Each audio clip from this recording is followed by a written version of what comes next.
Pernah tidak kamu perhatikan satu pola aneh di sekitar kita? Terutama kalau kita bicara soal anak-anak usia sekolah dasar. Ada satu momen di mana seorang anak tiba-tiba hilang dari peredaran selama 2 minggu. Tidak masuk sekolah, tidak main bola di sore hari. Dan ketika orang tua mereka ditanya, jawabannya hampir selalu sama, seperti sebuah mantra yang diulang-ulang. Kena tipes. Ah, ya, types. Itu seperti ritual pendewasaan yang tidak diinginkan bagi anak-anak di Indonesia. Rasanya belum sah jadi anak Indonesia kalau belum pernah bed rest total gara-gara bakteri satu ini. Tapi kamu benar, ini fenomena yang menarik sekaligus mengkhawatirkan.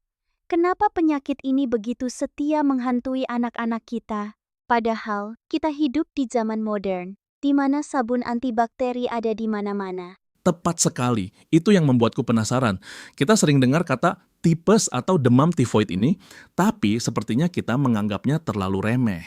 Seperti sekadar sakit perut biasa yang agak parah. Padahal kalau dipikir-pikir, ini penyakit yang berhubungan langsung dengan sanitasi, bukan? Apa yang sebenarnya terjadi di dalam tubuh anak kecil saat mereka terkena tipes? Nah, ini yang sering salah kaprah.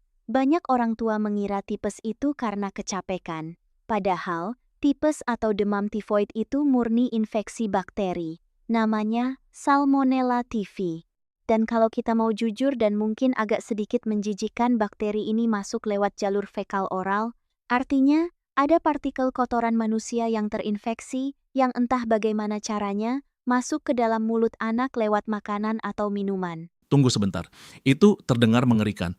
Jadi ketika kita bilang anak kita kena tipes karena jajan sembarangan, secara harfiah kita mengatakan mereka memakan sesuatu yang tercemar kotoran. Kasarnya begitu. Tapi jangan bayangkan kotoran dalam bentuk fisik yang terlihat ya. Ini mikroskopis. Bisa jadi dari tangan penjual es sirup yang tidak cuci tangan setelah dari toilet, atau dari lalat yang hinggap di gorengan pinggir jalan, atau bahkan dari air mentah yang dipakai untuk membuat es batu. Bakteri ini licik. Dia masuk, lolos dari asam lambung, lalu menyerang usus halus. Disitulah pesta mereka dimulai. Mereka memperbanyak diri, masuk ke aliran darah, dan itulah saat demam mulai naik. Oke, itu menjelaskan kenapa penyakit ini sangat erat kaitannya dengan kebiasaan jajan. Tapi, kenapa anak-anak? Kenapa orang dewasa sepertinya lebih kebal? Apakah karena sistem imun anak belum siap atau karena perilaku mereka? Dua-duanya. Secara biologis, sistem imun anak memang masih dalam tahap belajar mengenali musuh, tapi faktor perilaku jauh lebih dominan.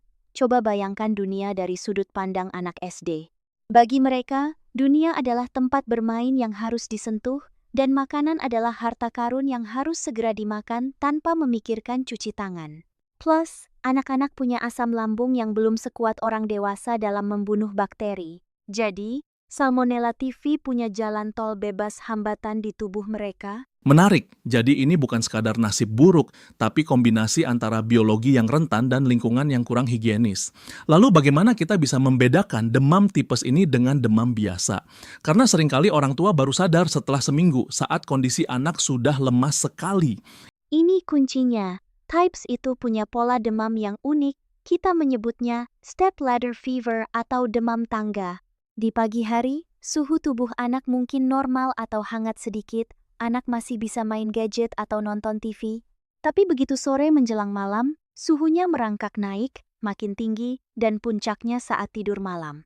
Besok paginya turun lagi, tapi sorenya naik lagi lebih tinggi dari malam sebelumnya. Pola ini terus berulang. Ditambah lagi, lidah mereka biasanya terlihat putih di tengah tapi merah di pinggirnya. Kalau sudah ada tanda itu, ditambah keluhan sakit perut atau sembelit ya, tipes justru sering bikin sembelit, bukan diare itu sudah lampu merah. Wah, lidah putih dan demam sore hari. Itu tanda yang sangat spesifik. Tapi yang sering bikin frustrasi orang tua adalah proses penyembuhannya. Dokter selalu bilang harus tirah baring total atau bed rest. Anak tidak boleh turun dari kasur, bahkan untuk ke kamar mandi pun kadang dilarang. Apakah itu tidak berlebihan? Maksudku, anak-anak itu kan makhluk kinetik, menyuruh mereka diam itu siksaan tersendiri. Saya mengerti frustrasinya, tapi percayalah, instruksi itu bukan untuk menyiksa. Ingat tadi saya bilang bakteri ini menyerang usus halus? Dinding usus anak yang sedang meradang itu menjadi sangat tipis dan rapuh, seperti kertas tisu yang basah. Kalau anak banyak bergerak, lari-lari, atau makan makanan yang keras dan sulit dicerna, risiko terbesarnya adalah perforasi usus. Ususnya bisa robek. Robek? Astaga. Ya, usus bolong. Dan kalau itu terjadi, isi usus bisa tumpah ke rongga perut, menyebabkan infeksi yang mematikan. Jadi, bed rest itu bukan sekadar supaya mereka istirahat tidur, tapi untuk mengistirahatkan usus mereka, supaya tidak bekerja keras dan tidak terguncang-guncang. Itu harga mati dalam penyembuhan tipes. Itu mengubah perspektif saya sepenuhnya. Jadi diam di kasur itu adalah mekanisme pertahanan hidup. Tapi mari kita bicara soal gambaran yang lebih besar. Kita tahu penyebabnya, kita tahu bahayanya. Tapi kenapa dari tahun ke tahun, angka kejadian tipes di Indonesia masih sangat tinggi? Apakah ini kegagalan kita dalam mendidik anak, atau ada masalah infrastruktur yang lebih besar? Pertanyaan yang bagus dan tajam. Kalau kita hanya menyalahkan anak yang bandel jajan sembarangan, kita tidak adil. Types di Indonesia adalah cermin dari masalah sanitasi publik yang belum tuntas. Kita masih kesulitan menyediakan akses air bersih yang merata. Banyak kantin sekolah atau pedagang kaki lima yang tidak punya akses air mengalir untuk mencuci piring. Mereka pakai satu ember air untuk mencuci ratusan mangkok. Itu kan transfer bakteri massal. Benar juga, kita menuntut anak higienis, tapi ekosistem di sekitar mereka tidak mendukung. Betul. Dan ada satu lagi aspek sosial yang menarik. Budaya makan di luar atau jajan di Indonesia itu sangat kuat. Itu bagian dari sosialisasi. Melarang anak jajan sama sekali itu hampir mustahil karena itu berarti memisahkan mereka dari teman-temannya. Jadi, tantangannya bukan melarang, tapi memilah. Dan disinilah peran vaksinasi sering dilupakan. Padahal vaksin tifoid sudah ada, tapi belum sepopuler vaksin flu atau imunisasi dasar lainnya. Vaksin. Saya baru mau menanyakan itu. Banyak orang tua yang merasa vaksin wajib pemerintah sudah cukup. Vaksin tifoid ini posisinya di mana? Apakah ini tameng yang efektif? Efektivitasnya sekitar 60-70%. Memang tidak 100%, tidak ada vaksin yang begitu. Tapi, bayangkan vaksin itu seperti rompi anti peluru.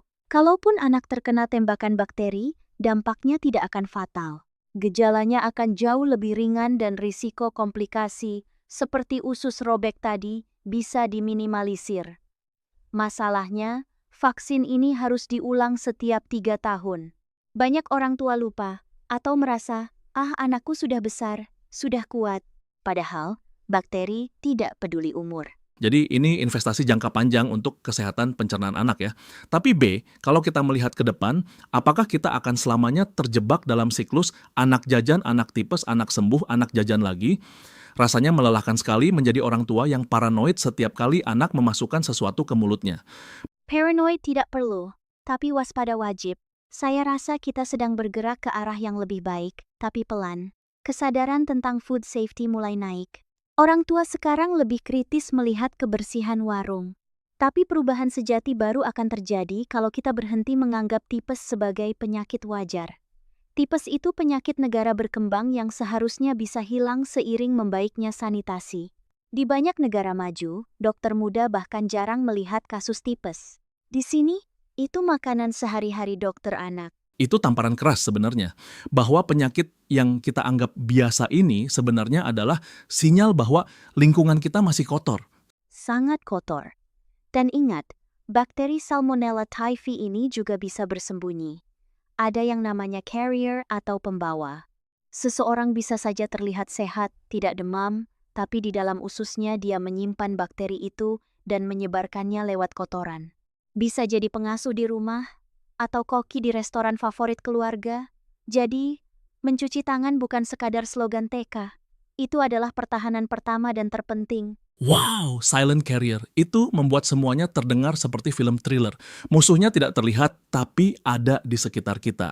Jadi, untuk menutup diskusi kita yang cukup membuka mata ini, apa pesan filosofis atau praktis yang bisa kamu titipkan untuk para orang tua yang mungkin sedang mendengarkan ini sambil mengompres dahi anaknya yang panas? Pesan saya sederhana.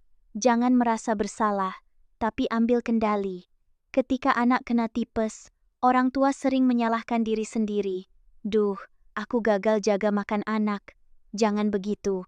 Kita melawan musuh yang tidak terlihat dan infrastruktur yang belum sempurna. Tapi, mulailah dari rumah. Ajarkan anak bahwa mencuci tangan itu sama pentingnya dengan memakai celana sebelum keluar rumah. Dan mungkin, mulailah memandang makanan bukan hanya dari rasanya, tapi dari perjalanannya dari mana asalnya. siapa yang memegangnya, dan sebersih apa airnya.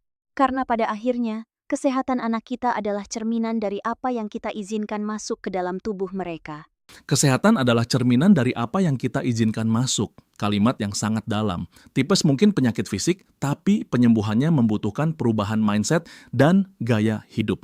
Terima kasih B atas pencerahannya hari ini. Kita jadi tahu bahwa di balik demam naik turun itu, ada cerita tentang bakteri, sanitasi, dan tanggung jawab kita bersama. Sama-sama. Semoga angka kejadian tipes bisa turun, dan anak-anak Indonesia bisa menghabiskan waktu mereka di lapangan bola, bukan di ranjang rumah sakit. Amin untuk itu. Sampai jumpa di episode berikutnya. Tetap sehat dan tetap kritis terhadap apa yang ada di piring kita.